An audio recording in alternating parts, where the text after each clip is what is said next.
So today pupunta tayo sa pinakamagandang sports facility sa buong Pilipinas, ang Inspire Sports Academy. So invited tayo and granted tayo ng access ulit ni Coach Chris. Thankful tayo kasi may experience ulit natin yung gantong kagandang facility, and let's hope na dumami pa yung mga gantong facility kasi makakatulong to sa mga susunod na generations ng atin. Sa National University Laguna ito, so medyo malayo. I'm coming from Bulacan, pero it's okay lang para at least maiba naman yung environment. Anyway, may gagawin kami Coach Chris, mag-sprints kami. Siguro ito ang first na run ko na activity after 10 weeks na. So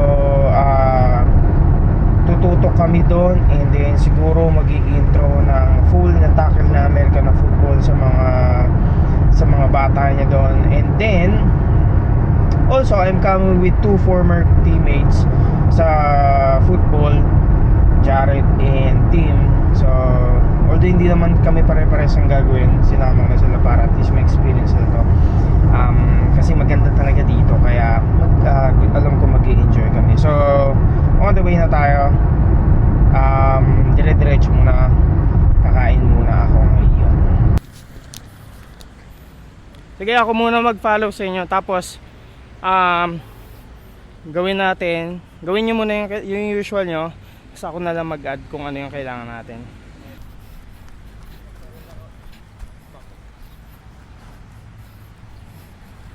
Maalog yung tiyan ko. Nung last Saturday, nag-i-skips ako, maalog yung tiyan ko eh.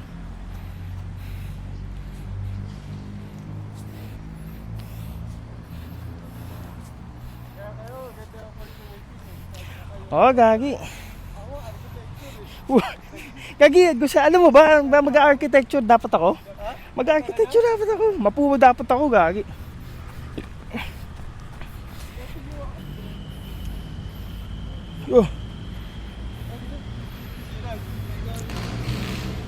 Morning, saan siya?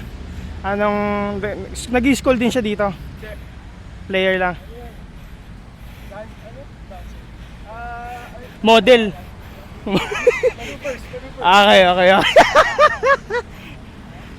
Meron pang kasunod dyan? Oo, dami. Sige.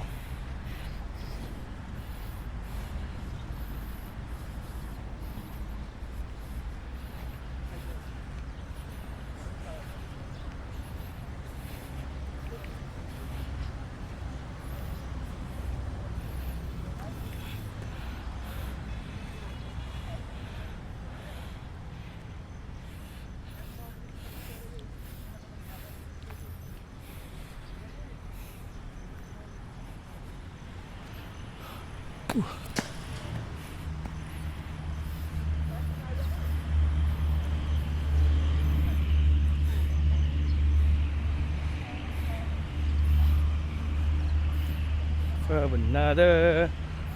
So warm up muna.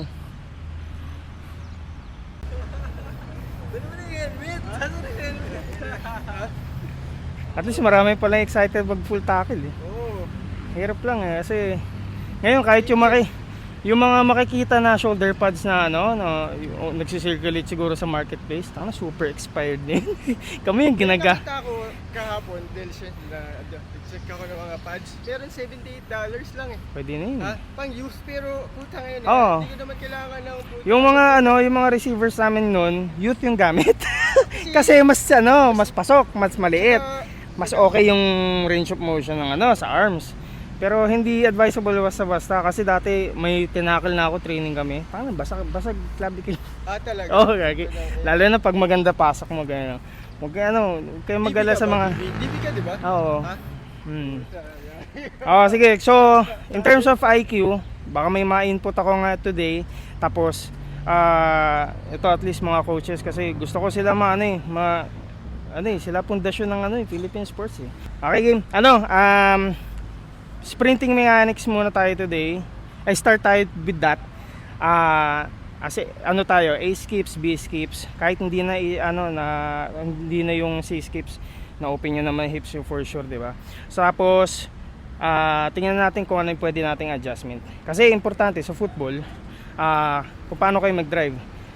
Hindi lang basta-basta yung cut ng cut, pero yung pag yung halimbawa nag-stop kayo, tapos full on ulit, ma-apply nyo yun. So, sige, kahit isang line na lang, i-skip tayo.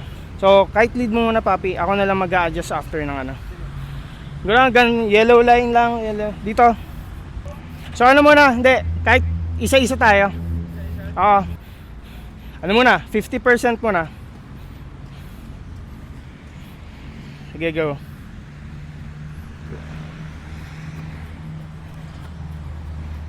Yep, yep, yep. Okay, mga rhythm na to.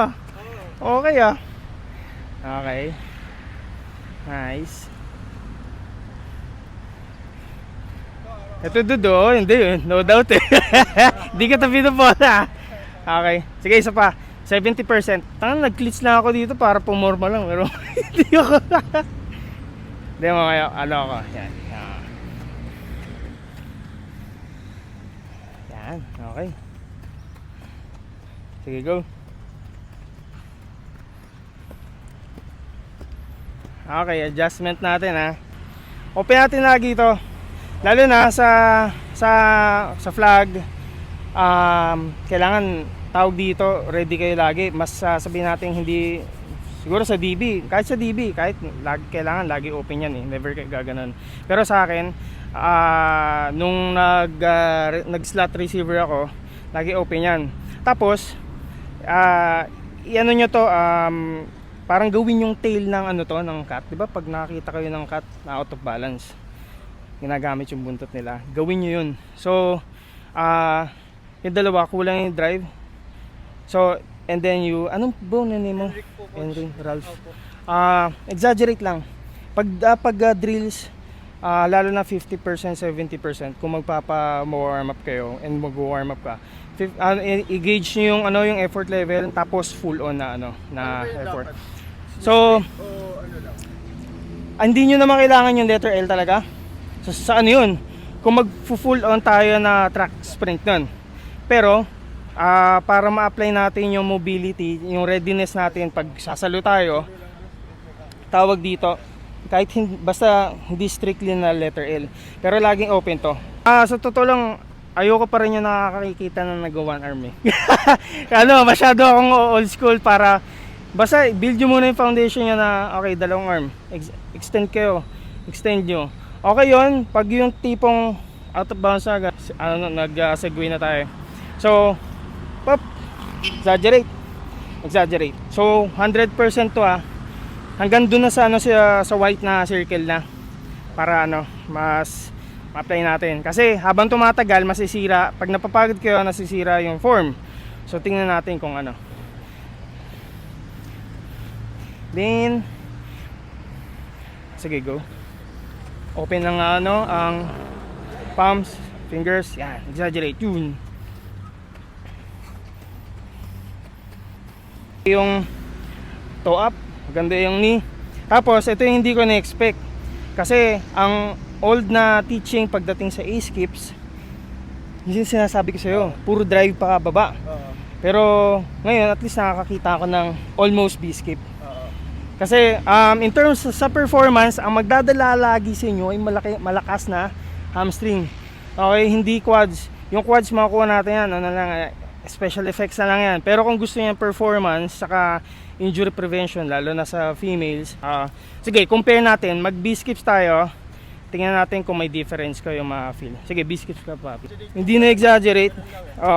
So far kasi okay naman lahat ng toe nakataas eh. So siguro na rin to, individual na performance saka additional na injury prevention sa inyo. Liitan mo lang yung movement tong yan, pasok mo agad. Scrape. Mas maliit na scrape. Pasok mo pa. Yan. Smaller na scrape, papi. Yan mo lang, lapit mo lang. Lapit, yan. Yun. So yun. Hindi mo yun. Pero ganun. Ito pala, pinakamahirap na ituro, i-rhythm.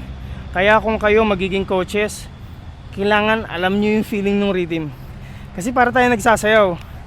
kung paano tayo iiwas sa defender, kung paano tayo gagawa ng route. Rhythm yun, so dancing. Isa pa papi, isang B-skips.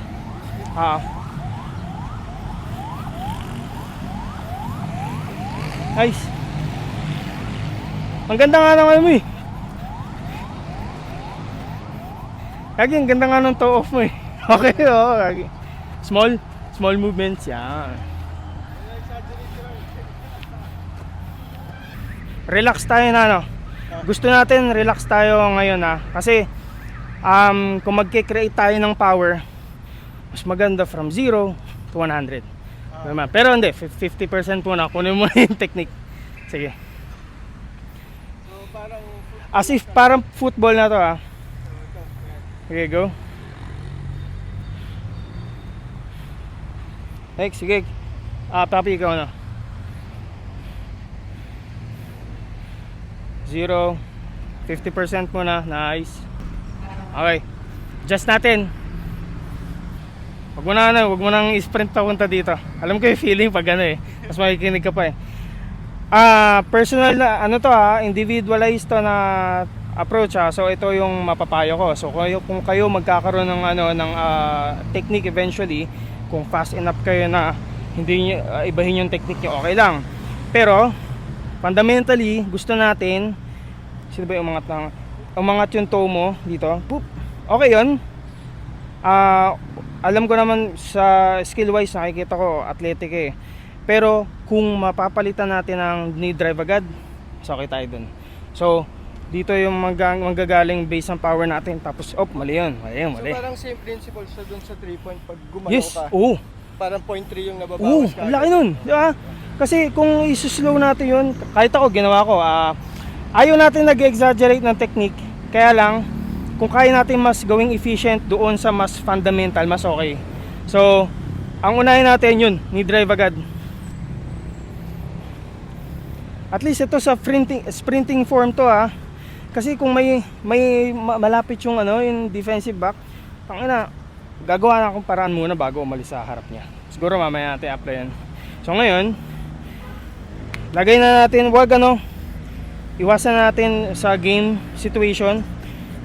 Ito, personal na experience. Lagay nyo buong base ng distributed yon. Huwag kayo mag-get off. Mas obvious kayo niyan. Tapos, pwede kayo ma-out of balance. And then, pagod na lahat ng muscles mo, tsaka tendon mo. So, relax lang dito.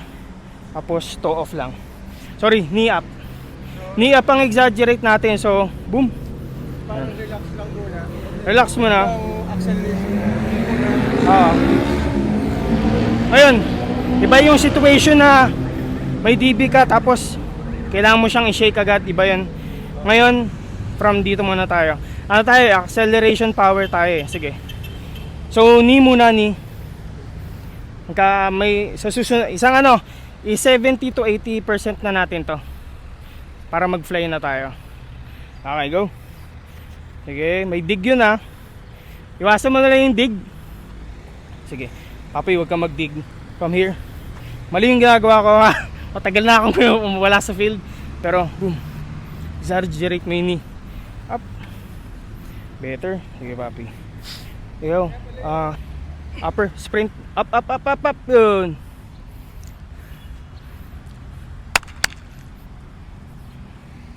Sige, exaggerate na yun Exaggerate mo yung arms Arms.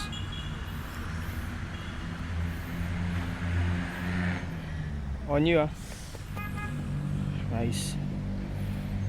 Papi, 80% pa na. Okay na yun, go. Yun. Yan ang okay. Yun. Huli yun. Yung ganun agad. Again, sprinting yun, accelerate yun. Iba pag gameplay. Pero yun yung gusto natin makita. Yung ito agad. Kasi, susunod natin na drill, kneeling start tayo. Nakaharap muna. Sakit sa puwet nun. Kailangan dito manggaling yung power. Okay? Hydrate mo na mabilis lang. Ayaw natin matutuyo tayo. Tapos kneeling start tayo. 3 kneeling start. Nakaharap. Tapos 2 side. Dynamics na daw sa loob. Okay ka na? Okay. Sige. Kneeling muna tayo. So harap muna doon, dalawang kneeling start kasi kailangan okay yung power natin, parehong puwet. Ito na, training, pagdating sa training nyo sa gym, ang gusto nyo malakas na posterior, malakas sa back, malakas na lower back, malakas sa glutes, malakas sa hamstring, especially sa Achilles. So ayan ang magiging power nyo. Okay, so kung gusto natin lahat ng power nasa likod, kneeling, dito tayo start, tapos accelerate. So may exaggerate natin yung knee up tsaka drive. Okay? So supposedly mag-arm drives muna tayo, pero ano muna tayo, mag-kneeling muna tayo. Okay, game? Ako muna. Mali left ako. Kahit ano, mag-ano tayo, dalawang round tayo per leg para magawa natin pareho. Oo. Ito yung dominant ko. Yep. Di mga arms mo. Yup. Diba? Exaggerate mo. Go, go, go, go, go, go. Yep. Yun. Okay na. Okay na. Ganda ng angle. Oo. Ay, maganda yung point yung angle ha. Pagbalik nila explain ko. Up. Yun. Okay. Ganda ng angle. Ganda oh. Hindi, alam mo maganda doon sa ginawa niya. Ito ha. Kahit sa 3-point stance dito, ang magandang ginawa niya, paglabas niya dito, pak, pak, pak, pak. Ayaw natin yung nag-waddle, kaya lang ako nag-waddle ako eh. Kasi nagagamit ko yung sa game, pag medyo exaggerate yung waddle ko, pero at least may options ako kung paano lumabas. Pero okay yun, paglabas niya, bam, pam, pam, pam, dig agad. Ayun ang gusto natin, dig. Yung pag boom, boom, boom. Ganun, so yun, siguro ayun ang sa same leg, exaggerate natin yung dig natin. Nice nice point. Ito pala sa coaches, sports science ka rin. Yun. Doon sa wala ako. Mamaya, ay doon, yung angle, joint angle. Kaya importante yung angle ng body nyo kasi sabi lagi, joint angle dictates muscle function. So kung hindi naka-angulo dun yung joint nyo, hindi nyo magagamit efficiently yung muscle. Hindi natin madi-deactivate yung muscle, kaya lang mas magagamit natin efficiently. So okay yun. Papi, ikaw ulit. Ito pa naman ang problema. Hindi, kasi ganito yan. Sa'yo, ang dig mo nasa mid, nasa drive na sana, dito mo lagay. Maganda yung drive mo, gagi. Dito ang dig mo exaggerate mo dito, dig. Kahit ilabas mo dito, okay lang. Unusual na approach yun pero here you go. Hirap talaga si starting eh. Hindi kasi, ito. Magkahiwalay pa yung upper niya tsaka lower. Doon makikita mo ang ganda ng niya, technique niya sa legs, pero hindi niya in-apply dito. Pero once na dinrive niya to, mas bumibili siya. So apply mo pareho, tapos drive ka na, tataas ka na.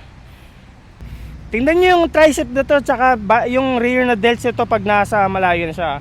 Power Kasi gumagamit talaga siya ng arm. Exaggerate nyo guys, kahit training, exaggerate nyo. So power talaga.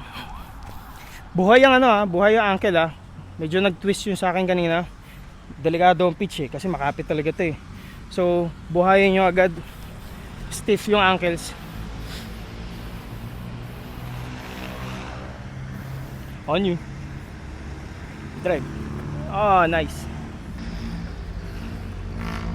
Minsan, fundamentals lang, dude. Fundamentals lang. Okay, ibayin natin Sige, go. Ikaw muna. Close natin dito. So, mawawala yung essence nung bakit natin to ginagawa na nakaside tapos didiretso tayo. Okay lang yan, lumabas ka din. Pero ngayon gawin natin dito tayo. Okay. Doon tayo sa line lalo na pagbababa ka. Ako hindi nga ako sanay na mag-cut eh. Sanay pa rin ako mag old school na cut. Yan pa rin eh. Hindi ako sanay gawin. Ito mga pisa na ito. Oo eh. Medyo nakikita ko sila sa videos eh. Nice. Boom. Nice. Okay. Ganito lang yan. Running sport tayo. Huwag natin exaggerate yung mga pwede natin gawing drills. Kaya lang hindi natin kailangan ng iba-ibang modalities para mag-improve yung skill natin. Whoop. Ay, sige, drive. Layuan mo na, sorry. Layuan mo na, lagpasan mo na yung midfield na circle kasi nasa dulo yung power mo. So, kunin muna natin kung kailan ka nag-develop ng power. Okay, kung dito mas kulang ka pa, dun mas galingan mo dun. Yo. Power, go. Sige, all out.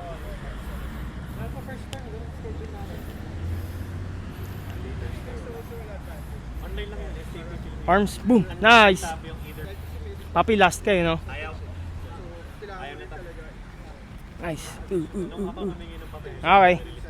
Patter ulit. Sipahin ko yun.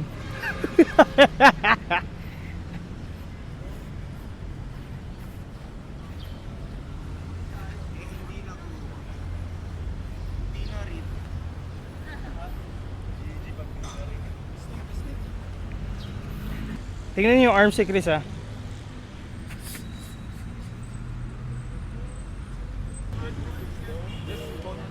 Baliktad. 3-3-1. May napul. May napul na. Hindi, wala naman. Pero, pinay na, nakapagod. On me naman, no? Personal muna.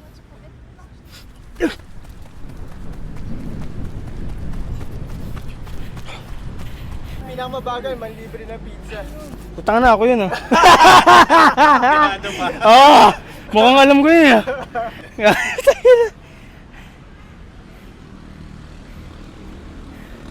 Ganda rin ng take off nun.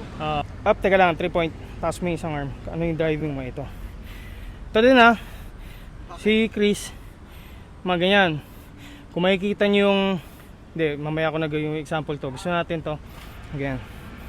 Kasi mangyayari niyan, kakalat to. Ayaw natin yung kalat na arms. Kasi siya, nasa dulo yung drive niya. Hindi tumigil. Nabasa. Masyadong mabilis sa bota. Nalagpasan mo! Okay, nakaload siya. Bang, okay. Ano number mo to? 30. 294288. Ano weight mo? 74. Anong weight mo? Hindi na count, 60. Anong number mo kayo na? 319. 160 kami. 390. 160 ra. Hindi ko alam yung sabang. Yan. Sa'yo, ano? 74 yung huli. 39? 309? Eh ganito, ha. Mas magaan ka, pero mas maganda number sila. Eh, syempre ikaw, height mo. Ang point natin doon, hindi nakakabigat ang muscle. Magiging, ayun ang evangelical mission ko lagi na kailangan natin ng muscle. Okay, hindi natin kailangan ng mas lighter weight, mas mabilis. Composition. Kung ako magsished ako ng mga 30 pounds, mas mabilis ako. Technique wise, tapos experience, tapos depende sa fitness level ko. Pero mas muscular tong dalawa, mas maganda yung number nila, mas maganda yung power development nyo. O yung tawag dito, pag yun, develop ng power nyo. Ganun lang yun. Baka hindi nakalinya, papi.